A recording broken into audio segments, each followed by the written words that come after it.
اور جو میں نے آپ کو کوالٹیز عرض کی، میں نے 4 کوالٹیز بیان کی تھی، وہ ساری 4 کوالٹیز آپ نے دیکھا نہیں کس طرح ایک جملہ کلائمیکس کی طرف جاتا ہے اور ہتھوڑے کی طرح لگتا ہے اپنے جو ہے قائرین کو، اور خاص کر جو ناقدین ہیں ان لوگوں کے جن کو واصف علی واصف رحمۃ اللہ علیہ ایڈمائر کرتے ہیں۔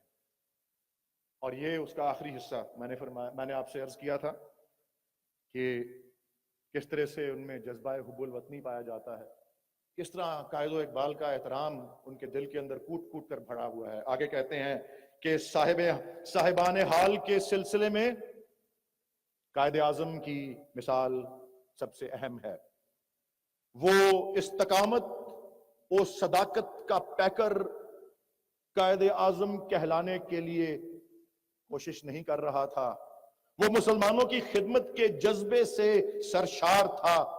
اس کے خلوص کو فطرت نے منظور کیا، اسے صاحب حال بنا دیا۔ فتویٰ اس کے خلاف تھا لیکن فطرت اور حقیقت اس کے ساتھ تھی، اسے قائد اعظم بنا دیا گیا۔ اہل شرع کا ایک گروہ اس بات کو، اس واردات کو نہ پہچان سکا، معترض رہا۔ اہل باطن پہچان گئے کہ یہ کسی کی نگاہ کی بات ہے، یہ فیض ہے کسی ذات کا، یہ نصیب کا فیصلہ ہے۔ اہل باطن قائد اعظم کے ساتھ ہو گئے، منزل مل گئی، ملک بن گیا۔ فتویٰ دینے والے آج تک نہ سمجھ سکے کہ یہ کیا راز تھا، قائد اعظم دلوں میں اتر گئے اور مخالفین دلوں سے اتر گئے۔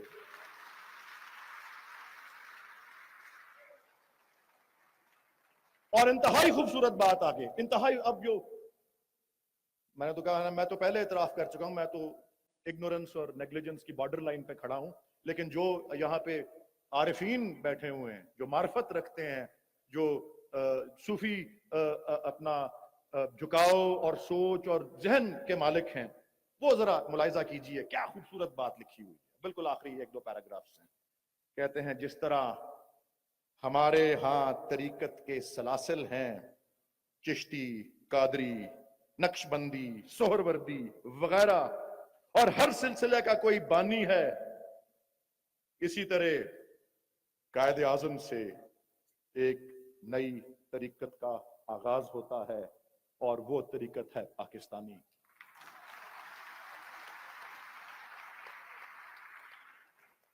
اس طریقت میں تمام سلاسل اور تمام فرقے شامل ہیں۔ ہر پاکستانی پاکستان سے محبت کو ایمان کا حصہ سمجھتا ہے۔ ہمارے لیے ہمارا وطن خاک حرم سے کم نہیں۔ اقبال نے مسلمانوں کو وحدت افکار عطا کی، قائد اعظم نے وحدت کردار۔ علامہ اقبال نے مسلمانوں کو وحدت افکار عطا کی، قائد اعظم نے وحدت کردار۔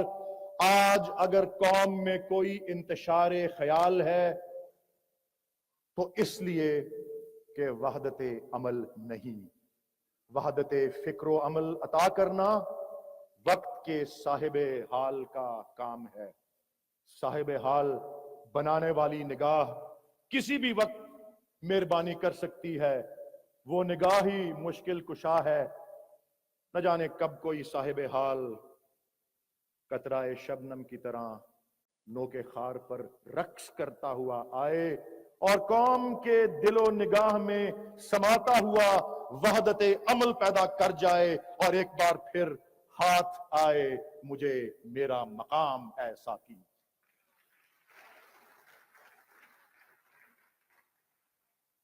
وقت کے صاحب حال کی خدمت میں بھی سلام۔